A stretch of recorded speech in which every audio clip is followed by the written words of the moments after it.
नमस्कार, मैं हूं आपके साथ मयंक मिश्रा। आज 25 जुलाई है, 25 तारीख है और इस वक्त की सबसे बड़ी खबर, सऊदी और हूती लड़ाकों के बीच शुरू हो गई है जंग। देखिए, जिसका अंदेशा था वही हुआ। हूती और सऊदी आमने सामने हैं और ईरान की मिसाइल्स ने लाल सागर को घेर लिया है। देखिए, ये बड़े डेवलपमेंट्स हैं। सऊदी अरब के नेतृत्व वाले गठबंधन ने यमन के हुदैदा पोर्ट में हूतियों के सैन्य ठिकानों पर एयर स्ट्राइक्स की है और जिस तरह से दो सऊदी के जहाज जला दिए गए थे, एंसेलिया और लायला, उसके बाद ये कार्रवाई की गई है, ऐसा सऊदी का कहना है। और सऊदी का जो नेतृत्व वाला गठबंधन है उसकी तरफ से एयर स्ट्राइक्स की गई और हुदैदा प्रांत में हूतीस की जो मिलिट्री बेसेस हैं, मिलिट्री ठिकाने हैं जहां पर मिसाइल लॉन्चर्स भी हैं, इनको निशाना बना के हमले किए गए।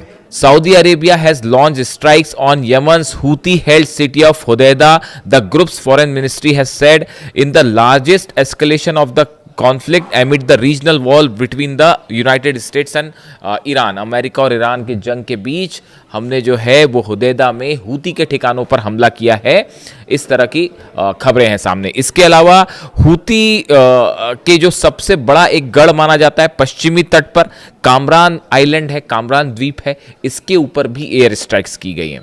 2022 में हूती और सऊदी के बीच जो सीज फायर हुआ था अब वो टूट चुका है और मिडिल ईस्ट में एक नई जंग का आगाज हो चुका है। अब देखिए, इसके बीच में एक बड़ी खबर यह है, बड़ा डेवलपमेंट ये है कि बताया जा रहा है कि ईरान ने यमन के कई ठिकानों पर अपनी मिसाइल्स तैनात कर दी हैं। इस तरह की सीक्रेट इंफॉर्मेशंस आ रही हैं, यानी ईरान को इस बात का अंदेशा था कि हूतीस पर हमला किया जाएगा, हूती को निशाना बनाया जाएगा। लाल सागर जो है वो जंग का एक नया क्षेत्र बनने जा रहा है और बाब-अल मंदेब बंद है।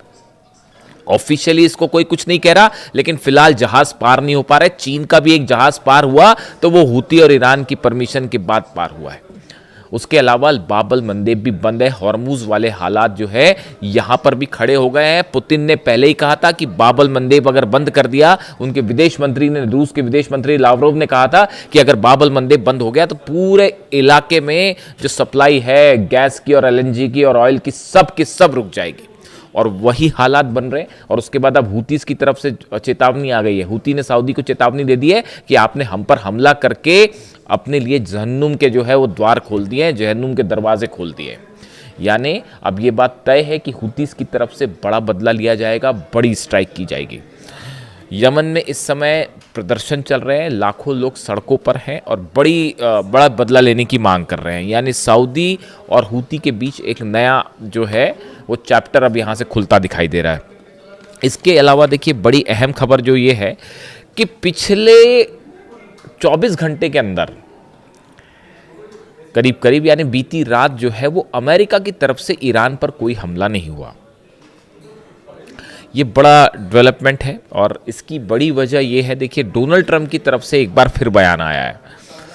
इसकी दो एस्पेक्ट है। पहला एस्पेक्ट ये कहता है कि डोनाल्ड ट्रंप जो है, अमेरिका एक बड़ी स्ट्राइक की तैयारी में है ईरान के ऊपर, जिसमें अब की बार इजराइल भी शामिल होगा और कई अरब देश भी शामिल हो सकते हैं, ब्रिटेन भी शामिल हो सकता है। यानी मिल के ईरान पर हमले की तैयारी है, क्योंकि अमेरिका तो अकेला कुछ नहीं कर पा रहा है। अब देखिए, डोनाल्ड ट्रंप से जो बयान आए हैं, डोनाल्ड ट्रंप ये कह रहे हैं we are locked and loaded, हम जो हैं हमारी मिसाइलें तैयार हैं। लॉक्ड एंड लोडेड ये शब्द का इस्तेमाल करते हैं वो कि लॉक्ड एंड लोडेड, हमारी मिसाइल तैयार है, लेकिन हमारी ईरान से बातचीत भी हो रही है और ये बड़ा हमला करने की जरूरत पड़ेगी नहीं पड़ेगी अभी पता चलेगा। अब ये बातचीत किसके साथ हो रही है, कौन हो रही है, कपोल कल्पनाएं हैं ये डोनाल्ड ट्रंप की और कुछ नहीं। देखिए, कोई बातचीत नहीं हो रही, दूर दूर तक कोई सवाल नहीं है और ईरान की तरफ से तो वार्निंग आ गई है। उनके जो मेजर जनरल अली अब्दुल्लाही हैं, कमांडर ऑफ ईरान, खतमुल अनबिया के सेंट्रल हेडक्वार्टर के जो स्पोक्स पर्सन है, उनकी तरफ से उन्होंने कहा है कि ईरान में जितने लोगों को अमेरिका ने मारा है, खास तौर पर इस हमलों के दौरान जो ये पिछले 13-14 दिनों से हमले हो रहे हैं, उन सब का बदला अमेरिका के सोल्जर्स की मौत से लिया जाएगा। अमेरिका के सैनिकों को मारकर ये बदला लिया जाएगा जो ईरान के लोगों पर हमला किया है और आम लोगों को जो मारा गया है। यानी हालात देखिए क्या है। अब ये बात कहाँ से आई कि जो है वो ईरान से हमारी कोई बातचीत हो रही, ऐसा कुछ नहीं हो रहा। तो ये बात डोनाल्ड ट्रंप ने क्यों कही, इसके पीछे की हकीकत ये है कि अमेरिका के डिफेंस सिस्टम बुरी तरह से तबाह हुए हैं। चाहे कुवैत की बात कर लीजिए, चाहे जॉर्डन की बात कर लीजिए, चाहे बहरीन की बात कर लीजिए, चाहे कतर की बात कर लीजिए, इन चार, इराक, इन 5 लोकेशंस पर अमेरिका के डिफेंस सिस्टम पर मिसाइल्स बरसी हैं। और हालात ये हैं कि अगर जब तक उसको रिप्लेस नहीं किया जाएगा तब तक जंग करते हैं। तो इन देशों में एक भी अमेरिकी सुरक्षित नहीं है। यही बात मैं आपसे कह रहा था। अब ये देखिए, ये रिफ्लेक्ट हो रहा है, आपको कोरिलेट करके देखना पड़ेगा। डोनाल्ड ट्रंप जंग से पीछे तब हटते हैं जब मार खा रहे होते हैं, जब अमेरिका हारना शुरू हो जाता है। और देखिए, मैं तो एक और बड़ा दावा कर देता हूं, कई लोगों को आपत्ति होगी इस बात पर। अभी तक मैं लगातार ये कह रहा था कि ईरान किसी सूरत में नहीं हारेगा, ईरान किसी सूरत में नहीं हारेगा। अब एक कदम आगे बढ़ के दावत लीजिए, अब ये जंग ईरान जीत रहा है। ईरान ने बड़ी लीड बना रही है अमेरिका के ऊपर, और ये बात अमेरिका को समझ में आ गई है। अकेले तो ईरान को कुछ किया ही नहीं जा सकता, और मिलके भी कर लोगे तो क्या कर लोगे। आप किए थे ना, पिछले 40 दिन हमले किए थे, क्या कर पाए। देखिए, पेट्रियट सिस्टम तबाह हुआ है, थार्ड सिस्टम तबाह हुए, एक नहीं 5 लोकेशंस पे सोल्जर्स मरे हैं। और नए हमलों के जो बाद की जो कैजुअलिटी के फिगर्स हैं वो भी बाहर नहीं आए। जो अभी लेटेस्ट हमले हुए हैं, खासतौर पर कुवैत में जो हमले हुए बेसिस पे, वहाँ पर कितनी कैजुअलिटी है उसके हमले आंकड़े अभी सामने नहीं आए। ईरान की तरफ से बड़े भयंकर दावे किए गए कि सैकड़ों अमेरिकी सोल्जर्स को निशाना बनाया गया है। अब उसमें क्या कैजुअलिटी होती, कितने घायल होते हैं, कितने नंबर्स आते हैं, उसमें टाइम लगेगा। लेकिन जो डोनाल्ड ट्रंप ये डिफेंसिव मोड में आ गए हैं अचानक से, या तो ये देखिए फिर से हमले की तैयारी है, बड़ी कोऑर्डिनेशन चल रहा है, वो डिफेंस सिस्टम उड़ गए, उनको रिप्लेस किया जाएगा, ब्रिटेन को शामिल किया जाएगा, इजराइल को शामिल किया जाएगा, और फिर से स्ट्राइक की जाएगी। या तो एक तरीका ये है, आप कुछ भी कर लो, डोनाल्ड ट्रंप चुनाव हार रहे हैं। वो जो मिड टर्म पोल है वो गया हाथ से, आप देख लेना है। अब हालात ये है कि अगर जंग करते हैं तो जंग में भी पिट रहे हैं बुरी तरह से, और अब जीतना है तो अब वो मिल के शायद कोशिश हो इस तरह की कि एक हमला किया जाए। लेकिन उसका अभी अंजाम क्या होगा आप देख लीजिए। अंजाम, जब आप किसी देश पर हमला करते हैं तो आप कैलकुलेट करते हैं ना कि इससे हमको कितना नुकसान होगा। तो वो जो नुकसान वाली लिस्ट है वो बहुत ज़्यादा बड़ी हो जा रही है। ईरान ने जो प्लान तैयार कर रखे, हम अलग से बात करेंगे, नेटो पर हमले की तैयारी में है ईरान, और नए बेसिस अमेरिका के वो दहलाने की तैयारी में है ईरान। बहुत बड़ी तैयारी कर रखी है। और पिकेक्स माउंटेन को लेकर तो इस तरह की खबरें आनी शुरू हो गई हैं कि जो हमले हो रहे हैं बार बार अमेरिका की तरफ से, इसके बाद शायद ईरान ने ये फैसला कर लिया है। इस तरह की कई दावे हो रहे हैं। देखिए, अब आप उसको बहाना बना के हमला करें नहीं करें, इराक वाली सिचुएशन अलग थी। आपने कहा वेपन्स ऑफ मास डिस्ट्रक्शन है, इसलिए आपने हमला कर दिया और आपने जो है वो सद्दाम रजीम को हटा दिया। लेकिन ये यहाँ से ईरान एटम बम बनाए, ईरान एटम बम ना बनाए, ईरान कौन सी मिसाइल रखे, कौन सी मिसाइल ना रखे, उसके बाद भी आप ईरान का कुछ नहीं बिगाड़ सकते। ये हकीकत है। आप ईरान की ज़मीन पे कब्जा कर ही नहीं सकते। ये बात फिर से एक बार चर्चा में आ गई है।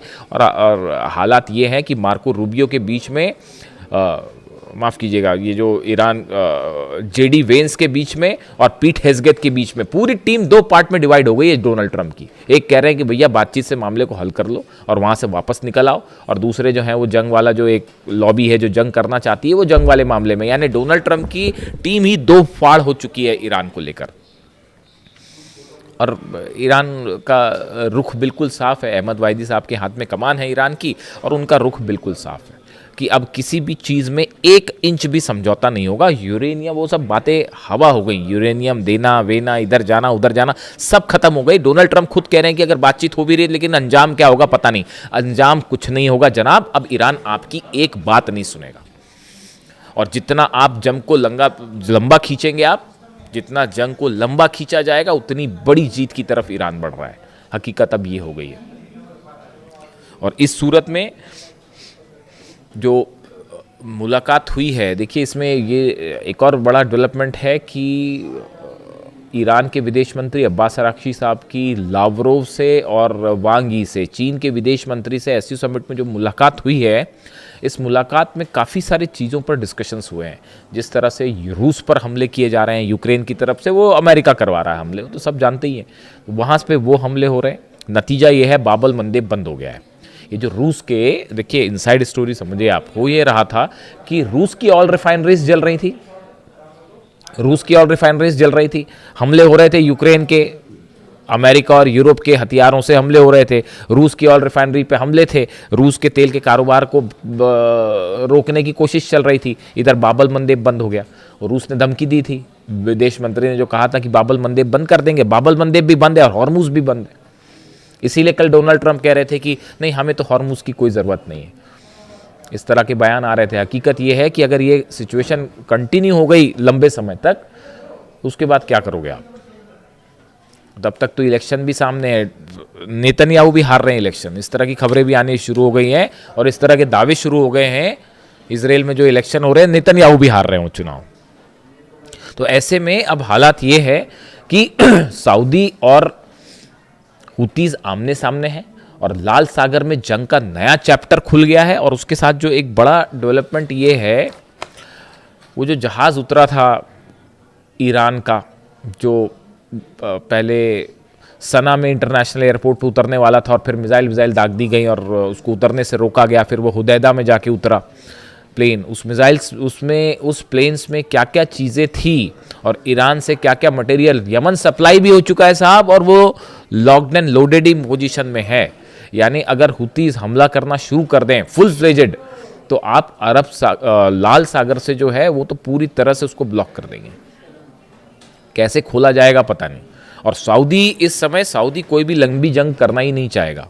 ये डोनाल्ड ट्रंप के दबाव की वजह से भले वो उलझ रहे हैं इधर उधर, लेकिन आप देखिए हर देश का जो सेना होती है उसका फ्रेम ऑफ माइंड होता है, वहाँ के लीडर्स का फ्रेम ऑफ माइंड होता है, वो ये बताता है कि वो किस एस्केलेशन को तैयार हैं। आप ईरान को देख लो, शुरू से, आज से नहीं, पिछले 30 साल से देख लो, आप अली खामेनी साहब के समय से ही देख लो, वो टिट फॉर टैट करते हैं। अगर आप नुकसान पहुंचाओगे तो आप नुकसान लो।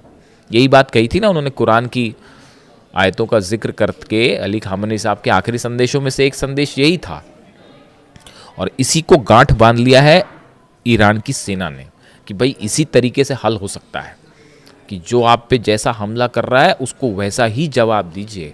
यही पॉलिसी थी अली खामेनी साहब की और इसी पॉलिसी पे अहमद वाहिदी साहब चल रहे हैं और इसी पॉलिसी से आज घुटनों पर हैं। 5 महीने हो गए आप खड़े हुए हैं दरवाजे पे, अंदर जाने की हिम्मत नहीं कर रहे आप। कितनी बड़ी बड़ी मिसाइल्स हैं। और वो टॉमहॉक वाली जो मैंने कल वीडियो बनाया था आपको कि टॉमहॉक मिसाइल गिरा दी है, उसने सनसनी फैला दी है डिफेंस इंडस्ट्री में। देखिए, एक तो होता है खबरें बनाना, एक जर्नलिज्म इंडस्ट्री होती है कि साहब हमने आपको खबर बताई, आपने अपनी खबरें सुनी। एक पीछे बड़ी लॉबी इंडस्ट्री काम कर रही होती है जो ये समझ रही होती है अरे कौन से देश के पास कौन सा हथियार है, किसका जेट गिर जा रहा है, किसकी मिसाइल गिर जा रही है। तो अगर एक भी F-35 गिर जाता है तो वो इंटरनेशनल मीडिया में कहानी शुरू हो जाती कि अरे ये तो गिर गया प्लेन। वैसी जो है वो टॉमहॉक मिसाइल को ईरान का मार गिराना, और वो मलबा भी दिखा रहे हैं साहब उसका वो रैकेज भी दिखा रहे हैं गिरा हुआ। तो टॉमहॉक मिसाइल को मार गिराना अपने आप में ईरान के लिए बड़ा अचीवमेंट है डिफेंस सिस्टम के लिए। अब कौन सा डिफेंस सिस्टम है अभी वो चीज़ें साफ नहीं है। ईरान अपने साथ लगातार, देखिए जो दूसरी जंग रही इसमें ईरान ने बड़ा सरप्राइज़ ये दिया कि ईरान ने वो मिसाइल्स का इस्तेमाल किया जिस पर लगातार रिसर्च चल रही थी, उसको एडवांसमेंट किया जा रहा था। मतलब ये जो खबरें थी इस तरह से CIA या मोसाद के पास कि ईरान की मान लीजिए खुर्रमशहर 4 मिसाइल है, तो उनके पास ये जानकारी थी कि ये 2000 से 2200 किलोमीटर तक हमला कर सकती है। वो दाग दी तो वो चली गई 2500 के ऊपर, और पता चला नई रेंज जो है वो खुर्रमशहर 5 पे भी काम शुरू हो गया और हो सकता है वो 5000 किलोमीटर दाग दे। वो ब्रिटेन में तैयारी हो रही है कि इधर से मिसाइल आएगी तो क्या होगा। वो जो बेसिस से B-1 बॉम्बर्स उड़े हैं जो हमला कर रहे हैं ईरान पर पिछले 14 दिनों से, वो ईरान ने उसको भी रॉयल एयरफोर्स के उस बेस को भी जो है वो निशाने पर ले लिया है। डिएगो गार्सिया भी निशाने पर आ गया है। इस पर चलिए अलग से बात करेंगे, लेकिन अभी हालात ये हैं कि अरब और हूती के बीच में एक नया, सऊदी के बीच में नया चैप्टर खुल गया है और अगले कुछ घंटों में तय हो जाएगा कि ये मामला किस तरह से आगे बढ़ता दिखाई दे रहा है। इससे जुड़ा जो भी अपडेट है आप तक पहुँचाऊँगा। Thank you so much.